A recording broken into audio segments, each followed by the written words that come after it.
너 같은 근본 없는 집구석 여자가 감히 고귀한 우리 핏줄을 품어? 더러워 죽겠네. 짝.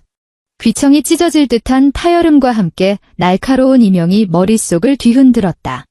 입안 여린 살이 치아에 지식여지며 비릿한 쇠마디 확 풍겼다. 중심을 잃고 휘청거리는 순간 나는 본능적으로 얼굴을 감싸는 대신 살짝 부풀어 오른 아랫배를 두 손으로 감싸 안았다. 그리고 하얀 국화꽃이 가득 놓인 빈소 재단 쪽으로 볼품없이 나뒹굴었다. 거친 카페트 위로 검은 상복이 쓸리고 무릎에서는 살을 파고드는 통증이 느껴졌지만 아픔 따위는 중요하지 않았다. 영정사진 속 흑백의 남자가 나를 너무나 온화하게 바라보고 있었기 때문이다. 한도준. 나의 남편이자 한시그룹의 유일한 후계자. 그는 지금 이 순간 아무것도 할 수 없는 나를 비웃기라도 하듯 고요하게 미소 짓고 있었다. 아직도 정신을 못 차렸니? 이수아. 정수리 위로 지옥 밑바닥에서 기어 올라온 듯한 차가운 목소리가 꽂혔다. 나는 힘겹게 고개를 들었다. 흐릿한 시야 속으로 최고급 악어 가죽으로 만든 검은 하이힐 코가 내 코앞에 멈춰 서 있는 게 보였다. 신발을 타고 시선을 올리자 오명숙의 얼굴이 나타났다. 세월을 비껴간 듯 고상하게 관리되었지만 그 어떤 감정도 담겨있지 않은 서늘한 얼굴이었다. 그녀는 한시그룹의 회장이자 도준 씨의 어머니였고 지금 나를 벼랑 끝으로 밀어넣으려는 장본인이었다. 도준이 뼈가루가 식기도 전인데 이렇게까지 구질구질하게 심파극을 찍어서 누구한테 보여주려는 거니? 오명숙은 손에 쥔 값비싼 염주알을 엄지로 하나하나 굴리며 말했다. 마치 오늘의 날씨를 이야기하듯 건조하고 평온한 말투였다. 서명해. 상속 포기 각서에 도장 찍으면 아이 낳을 때까진 이 집 구석에 붙어있게 해주마. 물론 낳고 나면 당장 꺼져야겠지만. 나는 입술을 피가 날 정도로 꽉 깨물었다. 벌써 사흘째다. 도준 씨의 사고 소식이 전해진 직후부터 나는 평창동 저택의 이 빈소 안에 감금되다시피 갇혀 있었다. 물 한 모금, 밥 한 톨 주지 않았고 심지어 화장실조차 가정부의 감시 아래 가야 했다. 극심한 굶주림은 이미 위장을 쥐어짜는 경련으로 변해 있었지만 나는 쓰러질 수 없었다. 내가 무너지면 뱃속의 아이도 끝이라는 걸 알기 때문이다. 어머니, 사포로 문지른 듯 거칠어진 목소리가 목구멍을 긁으며 나왔다. 도준 씨 아이예요. 어머니의 친손주라고요. 손주. 오명숙은 무슨 재미있는 농담이라도 들은 것처럼 입꼬리를 비틀어 조소를 흘렸다. 그녀가 허리를 굽혀 그 화려한 얼굴을 내게 들이밀었다. 짙은 샌다루드 향과 값비싼 향수 냄새가 뒤섞여 코를 찌르자 구역질이 치밀어 올랐다. 이수아, 너처럼 근본 없는 집구석 출신 여자 뱃속에서 무슨 고귀한 씨앗이 나오겠니? 그게 도준이 핏줄인지 잡종인지 누가 알아? 그녀는 섬뜩할 정도로 길게 뻗은 손가락으로 내 이마를 혐오스럽다는 듯 쿡쿡 찔렀다. 도준이는 마음이 약해서 내 그 반반한 얼굴에 속았을지 몰라도 난 아니다. 내 둘째 아들 지훈이가 그룹을 물려받으러 곧 귀국해. 어디서 굴러먹던 개나 소가 핏줄 타령하며 유산 나눠달라고 덤비는 꼴, 난 못 본다. 지훈 외국에서 방탕하게 돈이나 뿌리고 다니던 그 사생아. 그랬구나. 도준 씨가 죽자마자 그 사생아를 위한 길을 닫고 있었던 것이다. 가슴속에서 분노가 불길처럼 치솟았다. 나는 바닥을 짚고 일어서려 했지만 저혈당 쇼크로 눈앞이 핑 돌며 다시 주저앉고 말았다. 못해요. 나는 그녀의 눈을 똑바로 노려보며 한 글자 한 글자 힘주어 말했다. 내가 죽기 전엔 절대 안 돼요. 도준 씨 아이 몫은 단돈 1원도 못 뺏어가요. 순간 공기가 얼어붙었다. 오명숙의 눈동자에 서려있던 조롱이 서서히 사라지고 그 자리를 소름 끼치는 정적이 채웠다. 그녀는 허리를 펴고 소매 끝에 레이스를 느긋하게 정리하더니 가볍게 한숨을 내쉬었다. 좋은 말로 할 때 듣지 그러니? 그녀가 뒤를 돌아보며 문가에 조각상처럼 서있던 검은 양복의 경호원들에게 손짓했다. 쓰레기 봉투 하나를 치우라고 지시하듯 무심한 말투였다. 병원으로 데려가. 각서 쓰기 싫다니까 뱃속에 애도 필요 없겠네. 깨끗하게 지워버려. 지워버려? 그 네 글자가 대모처럼 뇌리에 박혔다. 안 돼. 당신들 이러면 안 돼. 이건 범죄야. 나는 공포에 질려 뒷걸음질 치다 옆에 있던 향로를 걷어차고 말았다. 쏟아진 향재가 눈앞을 뿌옇게 가렸다. 거구의 경호원 2명이 성큼성큼 다가와 병아리를 낚아채듯 내 양팔을 잡아 올렸다. 발이 공중에 뜨는 순간 나는 미친 듯이 발버둥 쳤다. 내 손톱이 경호원 1명의 손등을 긁어 붉은 핏자국을 냈지만 그들은 꿈쩍도 하지 않았다. 이거 놔. 살려주세요. 사람 살려. 목이 터져라 비명을 질렀다. 텅 빈 빈소에 내 처절한 목소리가 메아리 쳤지만 아무도 대답하지 않았다. 평소 내게 깍듯하게 굴던 가정부들은 모두 약속이라도 한 듯 고개를 숙인 채 자신의 발끝만 바라보고 있었다. 마치 내가 투명 인간이라도 된 것처럼. 나는 짐짝처럼 거칠게 빈소 밖으로 끌려나갔다. 밖에는 폭우가 쏟아지고 있었다. 늦가을의 빗줄기는 뼈가 시릴 만큼 차가웠다. 얇은 상복 한 벌만 걸친 내 몸은 순식간에 젖어들었고 빗물은 차가운 뱀 껍질처럼 살갗에 달라붙었다. 타.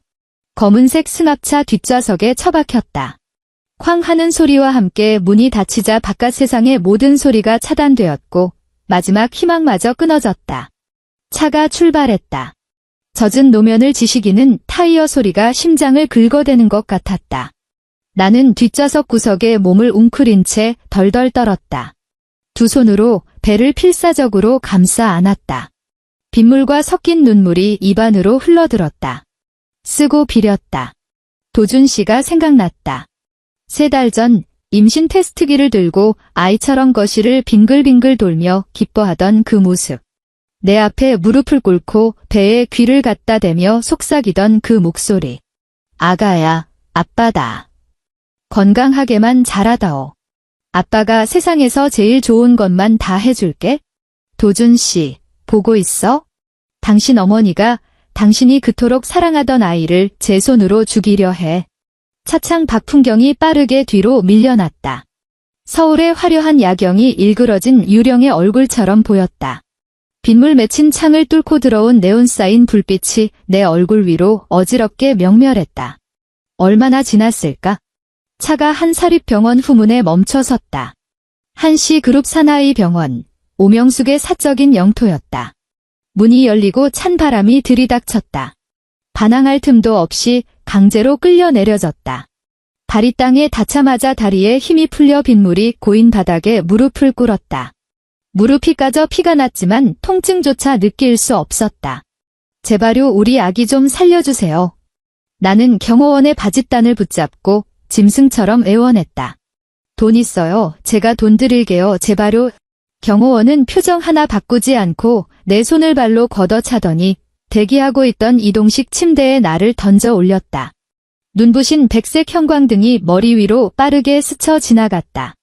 현기증이 났다.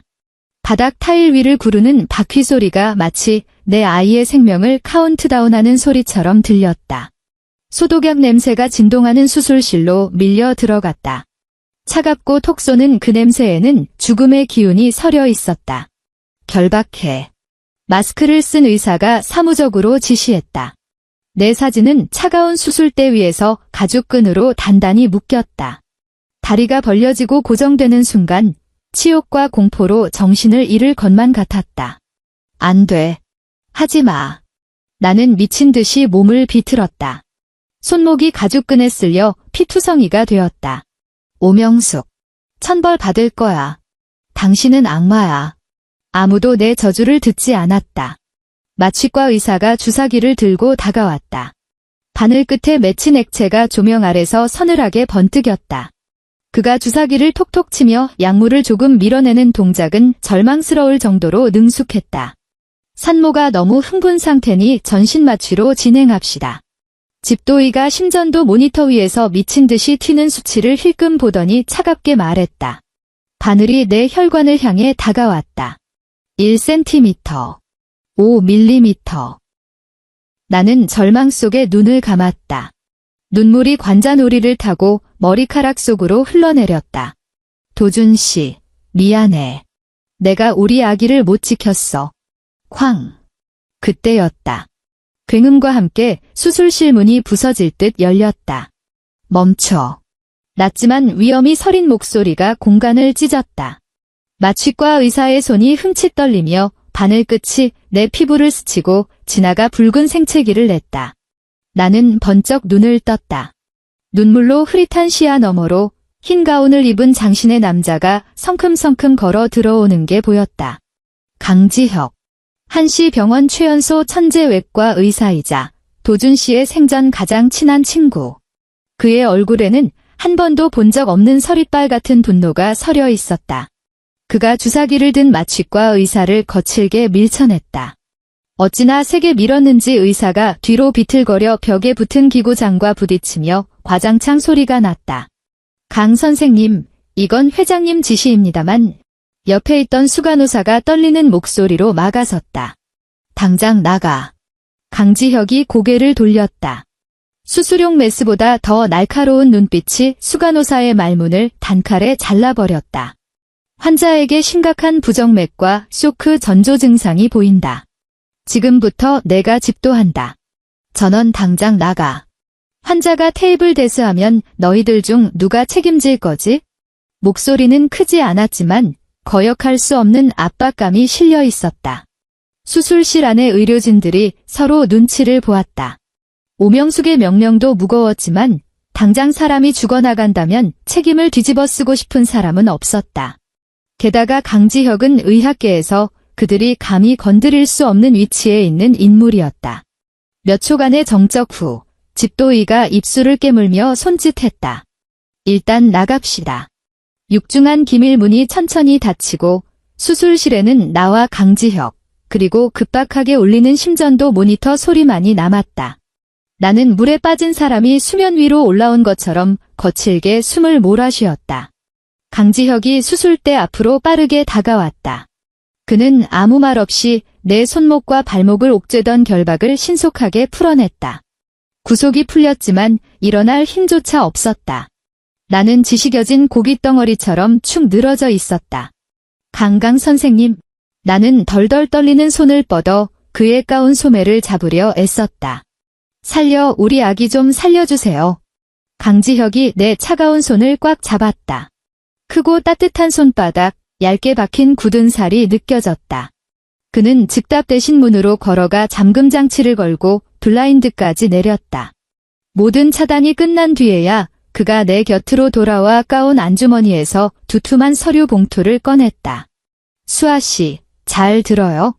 그의 목소리는 아주 낮고 빨랐으며 내가 본 적 없는 진지함으로 가득 차 있었다.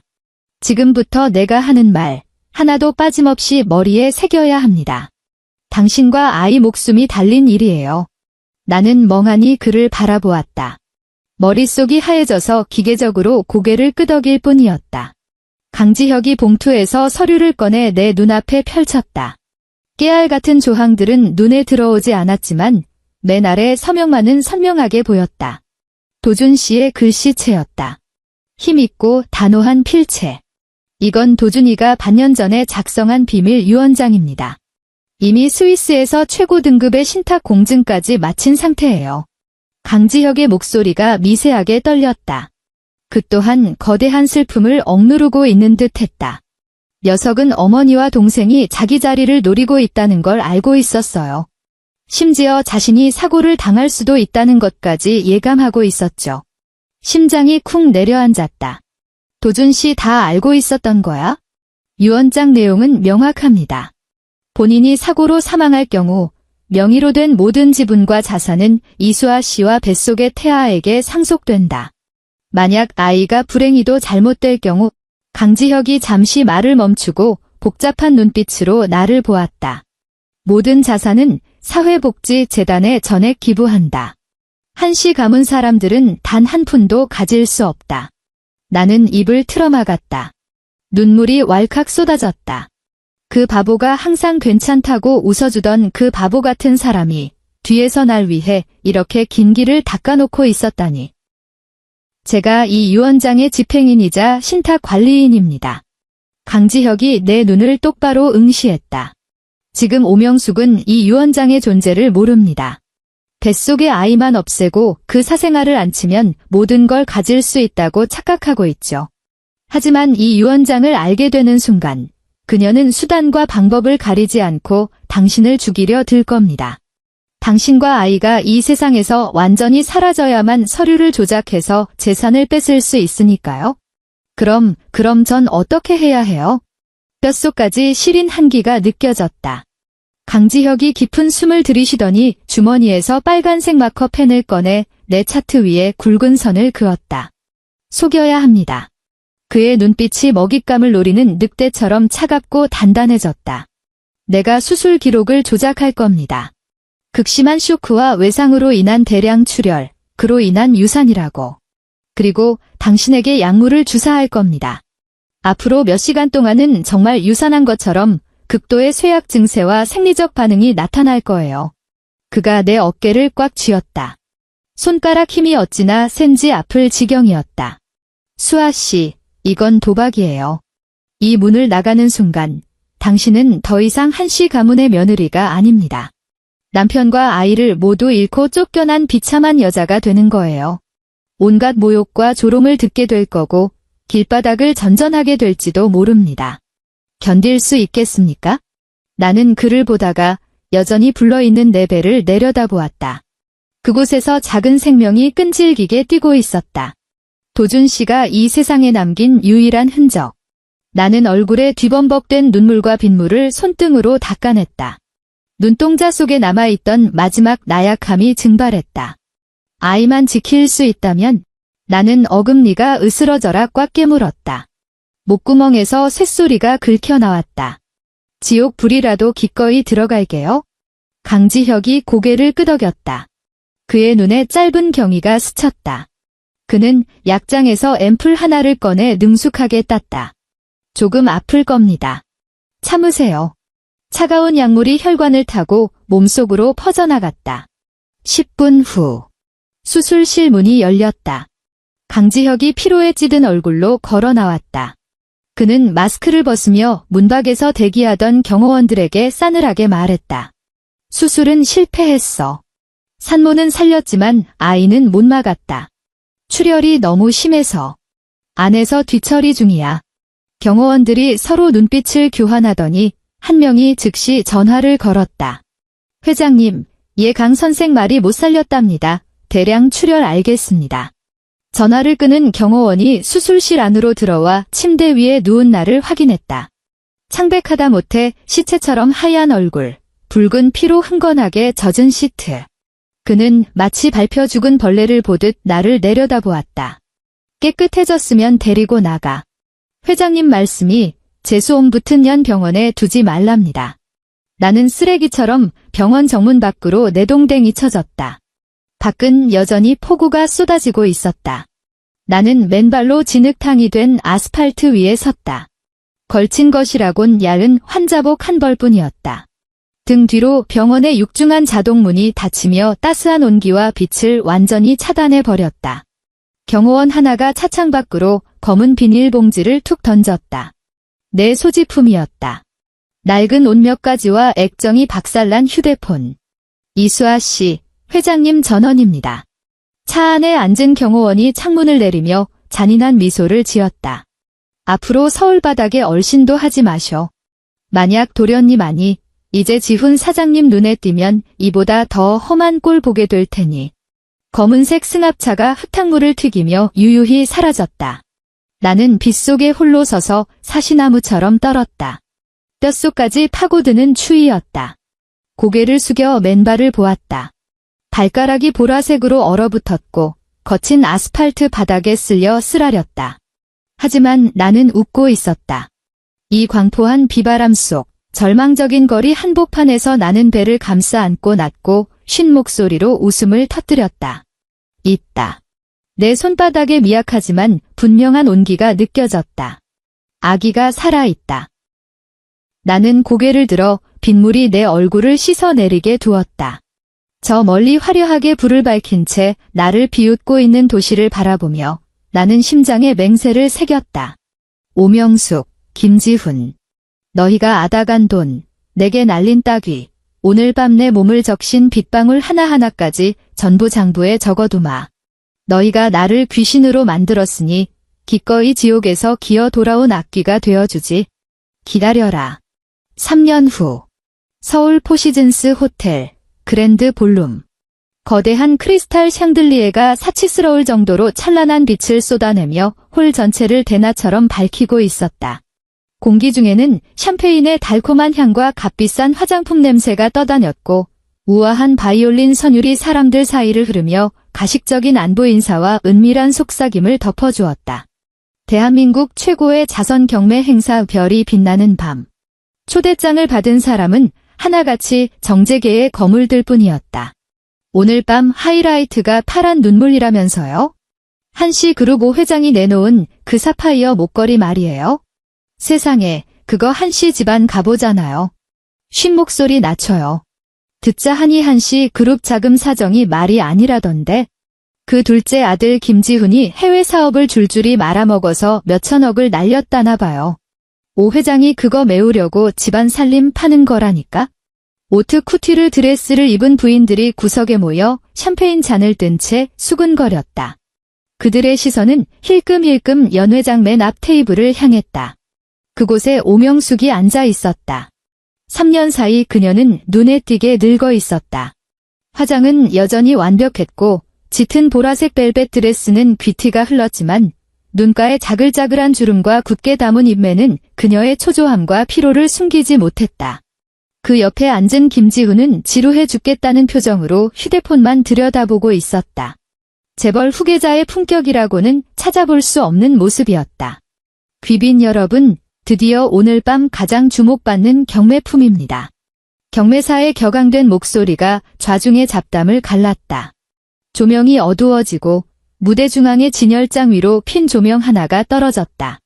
짙은 남색 벨벳 천 위에 사파이어 목걸이가 고고하게 누워 있었다. 비둘기 알만한 크기의 메인 보석은 심해의 눈동자처럼 깊고 푸른 빛을 뿜어내며 사람들을 홀렸다. 시작가는 30억 원입니다. 장내가 술렁거렸다. 목걸이 하나에 30억이라니 아무리 그래도 천문학적인 금액이었다. 오명숙은 꼿꼿하게 허리를 펴고 억지 미소를 유지했다. 이 목걸이는 그녀의 마지막 보루였다. 반드시 비싼 값에 팔아야 이 사회 늙은이들의 입을 막을 수 있었다. 30억 누군가 패드를 들었다. 31억. 35억. 호가는 더디게 올라갔다. 오명숙은 클러치 100을 쥔 손에 힘을 주었다.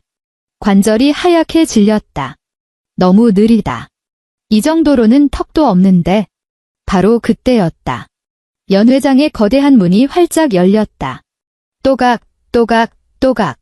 잠시 정적이 감돌던 홀 안으로 경쾌하고 리듬감 있는 하이힐 소리가 선명하게 울려 퍼졌다. 모든 사람의 시선이 자석에 이끌리듯 입구로 쏠렸다. 눈부신 역광을 등지고 한 여자가 걸어 들어오고 있었다. 군더더기 없이 심플하게 재단된 와인빛 백리스 드레스. 그녀는 마치 타오르는 불꽃처럼 어두운 공간을 단숨에 장악했다. 해초처럼 풍성한 검은 웨이브 머리가 어깨 위로 자유롭게 흩날렸고 조명을 받은 피부는 투명할 정도로 하얗게 빛났다.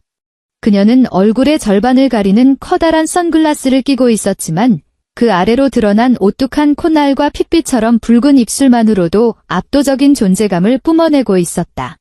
그리고 그녀의 왼손에는 이제 막 3살이 된 듯한 어린 남자아이가 잡혀 있었다. 아이는 축소판 같은 검은색 턱시도를 입고 나비 넥타이까지 맨 채 머리카락 한 올 흐트러짐 없이 단정하게 빗어 넘긴 모습이었다. 빚어놓은 듯 고운 그 작은 얼굴에는 아이에게서 을에 기대할 법한 수줍음 따위는 없었다. 오히려 그 나이에는 어울리지 않는 침착함과 서늘한 냉기가 감돌고 있었다. 특히 자그마한 선글라스에 가려져 있긴 했지만 굳게 담은 입술과 살짝 치켜든 턱선은 한도준과 소름 끼칠 정도로 판박이었다. 이 눈부신 여자와 아이의 조합은 순식간에 연 회장 전체의 시선을 집어삼켰다. 사람들의 수군거림이 더욱 커졌다. 저 여자는 누구지? 처음 보는 얼굴인데 어느 집안 딸이지? 저 아이 어딘가 낯이 익지 않아요? 여자는 주위의 시선 따위는 아랑곳하지 않았다. 그녀는 우아한 걸음걸이로 맨 앞줄 정중앙, 신비로운 VIP를 위해 비워두었던 좌석을 향해 곧장 걸어갔다.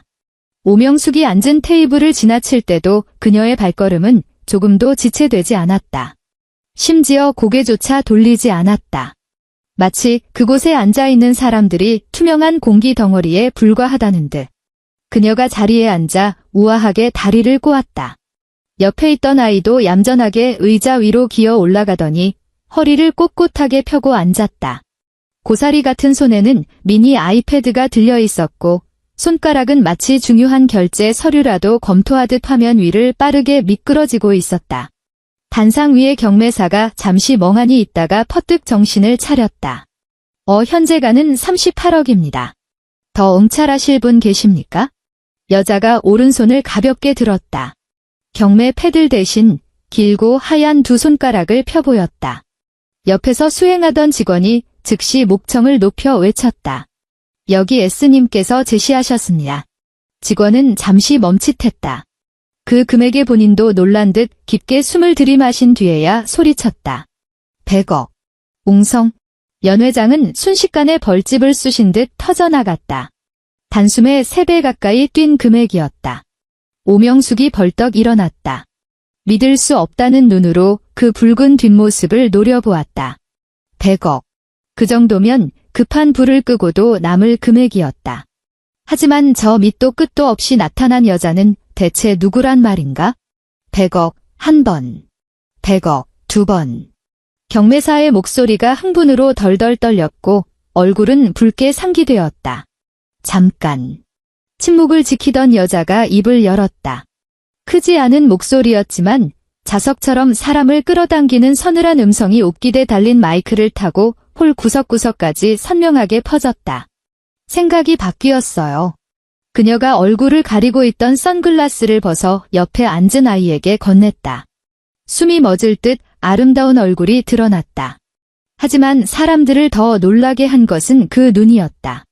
3년 전 눈물과 애원만이 가득했던 그 눈동자는 이제 깊이를 알 수 없는 차가운 연못처럼 변해 있었다.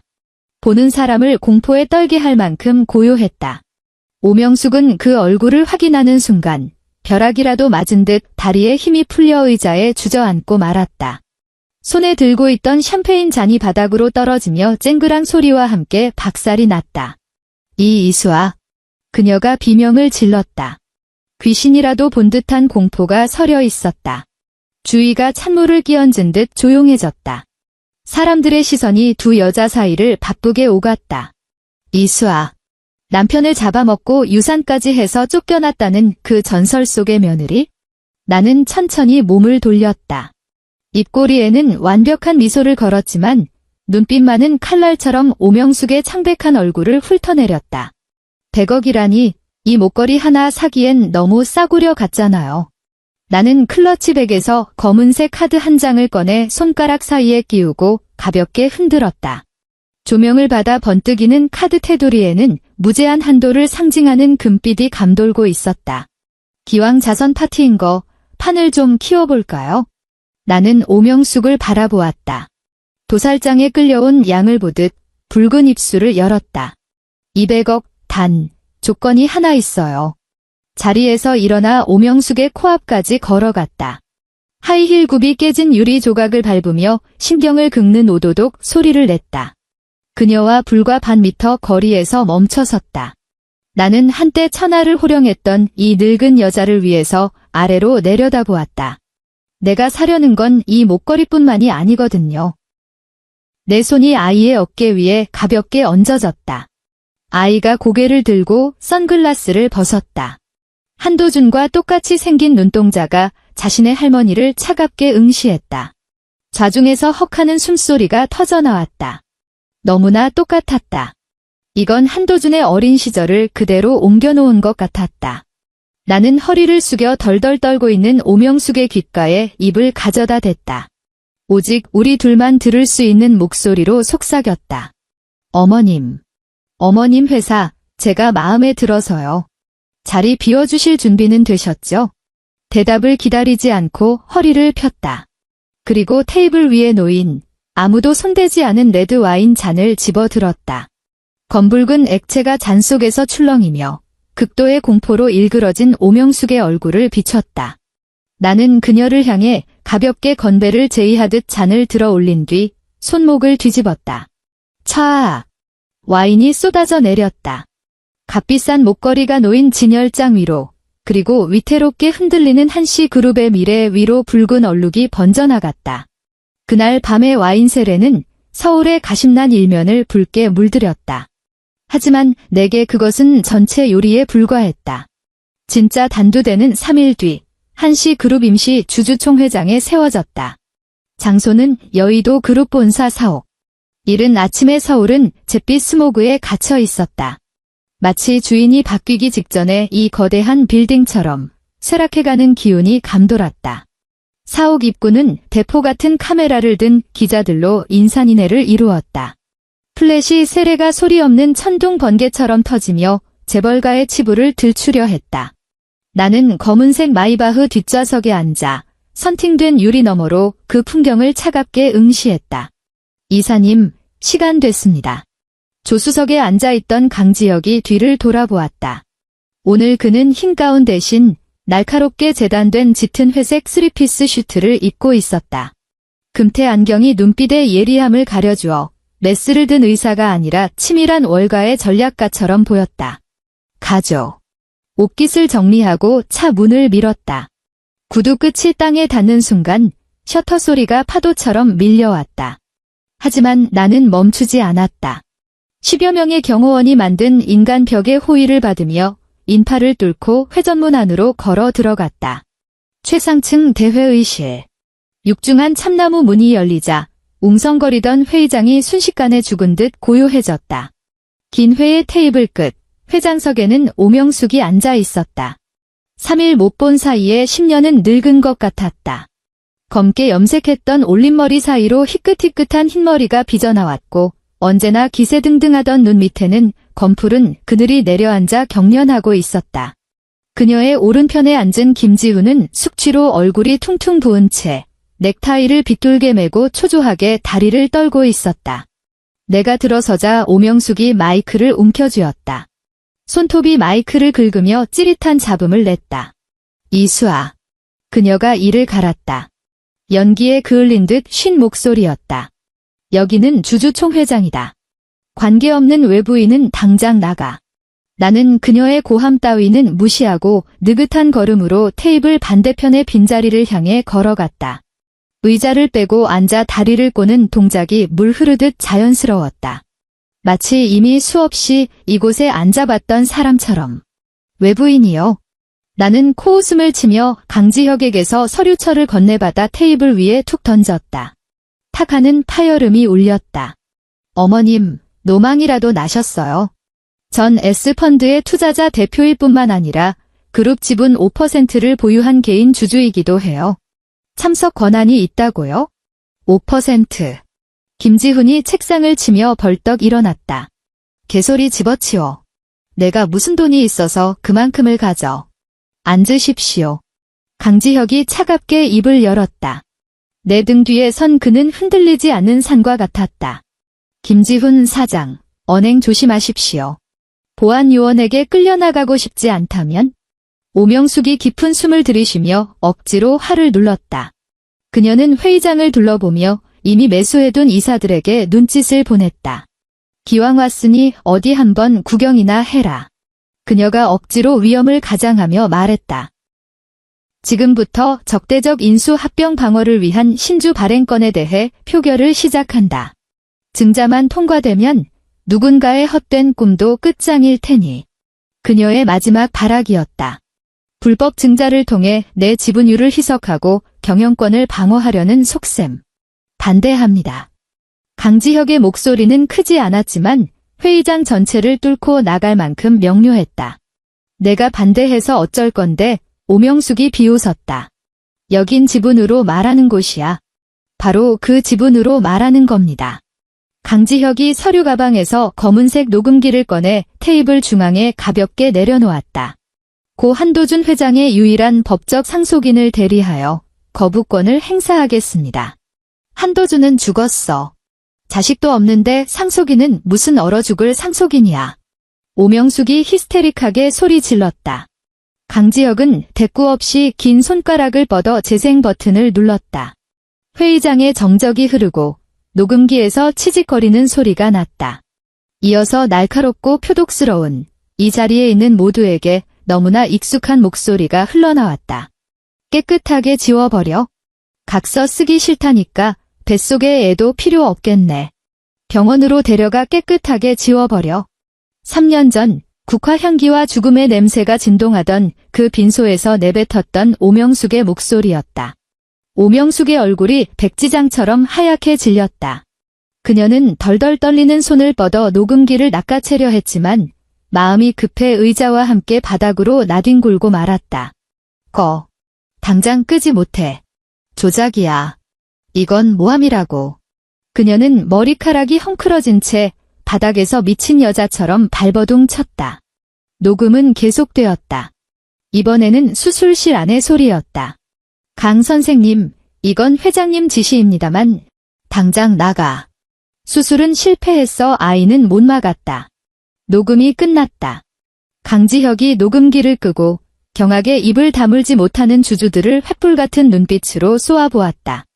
3년 전 오명숙 회장은 사생아를 후계자로 앉히기 위해 맏며느리를 불법 감금하고 직권을 남용해 의료진에게 강제 낙태 수술을 지시했습니다.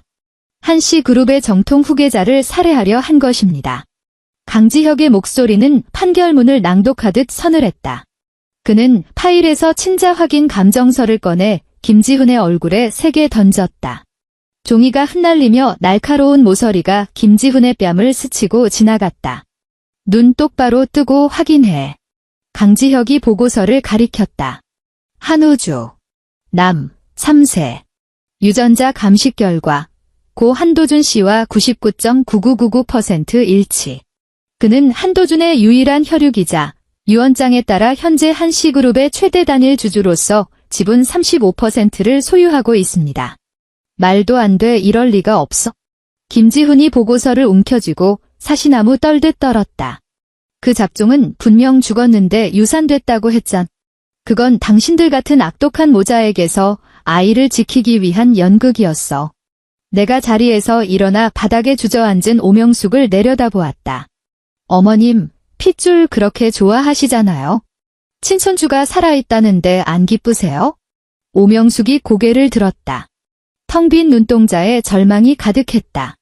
그녀는 나를 보며 입술을 달싹였지만 목소리는 나오지 않았다. 그때 회의장 문이 다시 한번 활짝 열렸다. 짙은 남색 제복을 입은 검사들이 성큼성큼 들어왔다.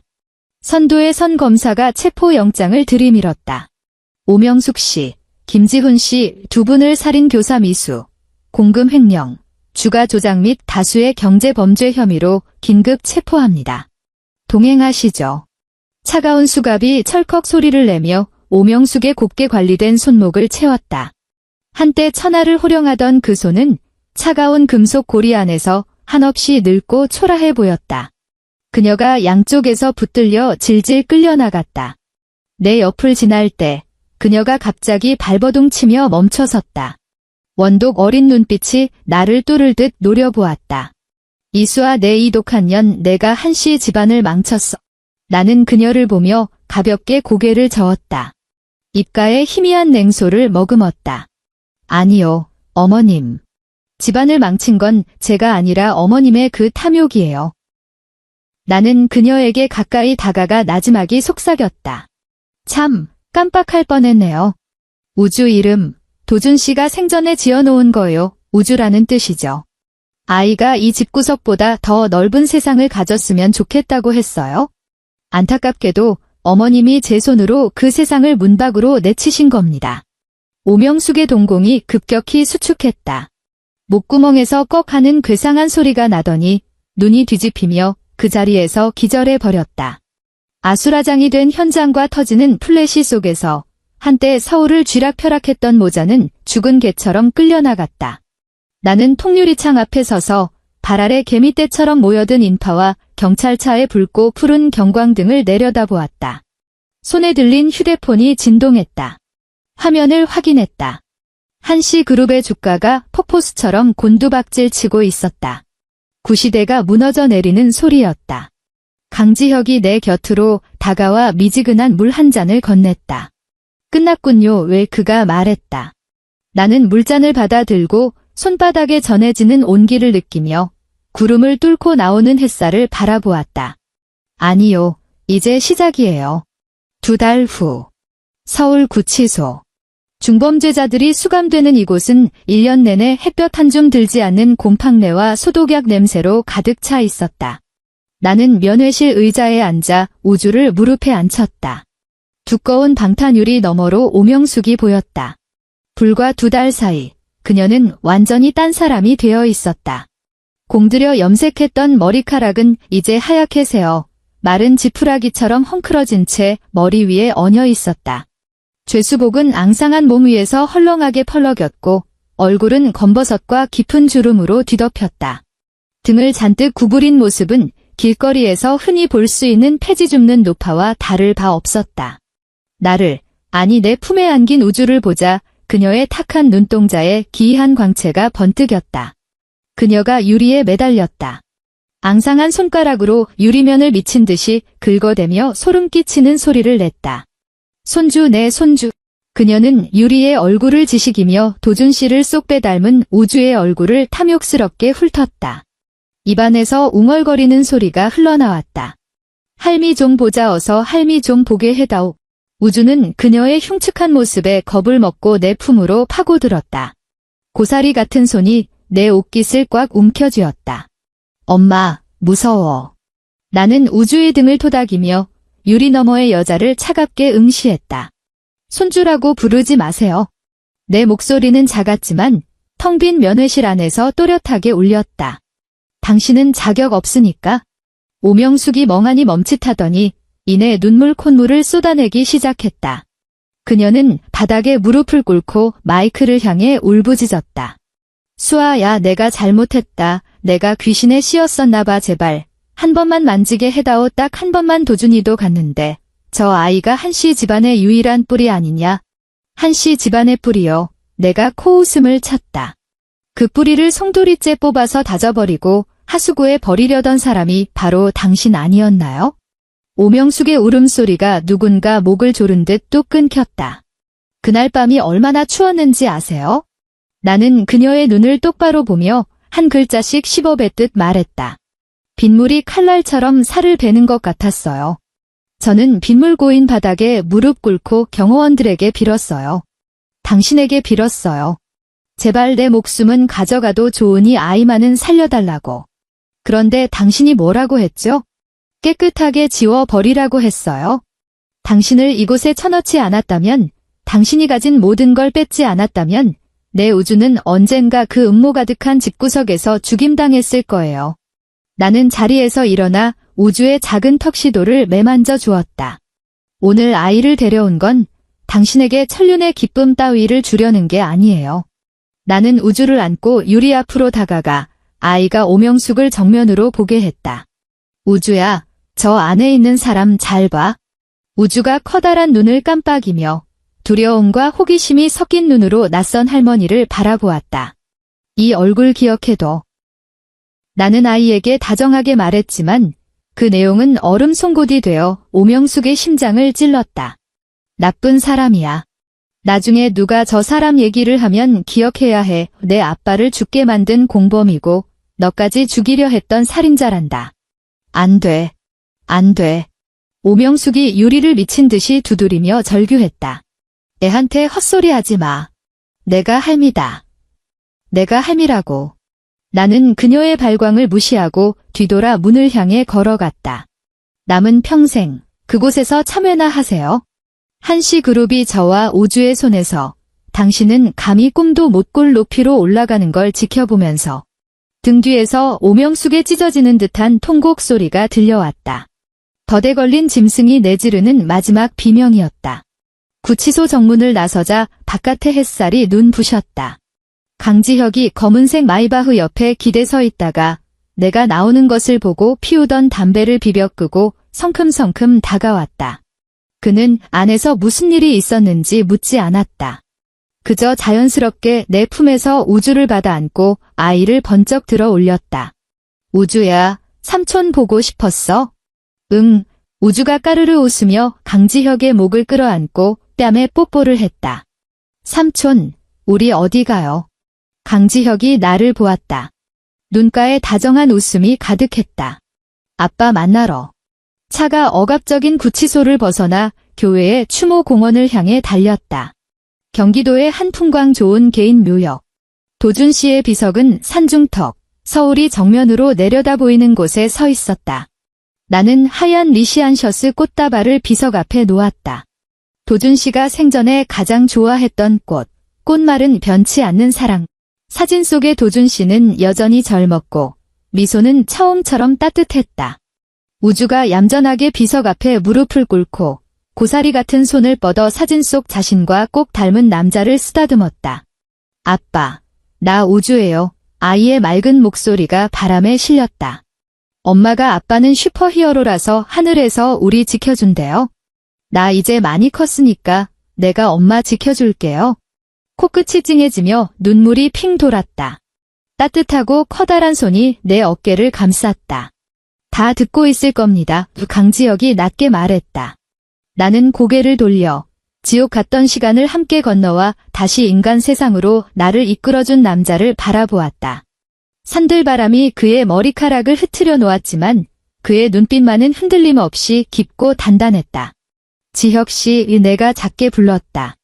고마워요. 그가 없었다면 나와 우주는 그날 밤 빗속에서 원혼이 되어 떠돌았을 것이다. 강지혁이 미소 지었다. 그가 손을 뻗어 바람에 헝클어진 내 머리카락을 부드럽게 넘겨주었다. 말했잖아요. 전 도준이의 신탁 관리인이라고. 그가 잠시 말을 멈추고 뜨거운 눈빛으로 나를 응시했다. 하지만 이젠 두 사람의 보호자가 되고 싶습니다. 평생토록. 나는 그를 바라보다가 아빠에게 유치원에서 있었던 일을 제잘되는 우주를 보았다.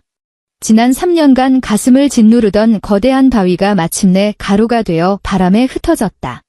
나는 손을 뻗어 강지혁의 손을 잡았다. 깍지를 꼈다. 좋아요. 구름을 뚫고 나온 햇살이 비석 위로, 그리고 우리 위로 쏟아져 내렸다. 저 멀리 서울의 스카이라인이 금빛으로 찬란하게 빛나고 있었다. 겨울이 끝났다.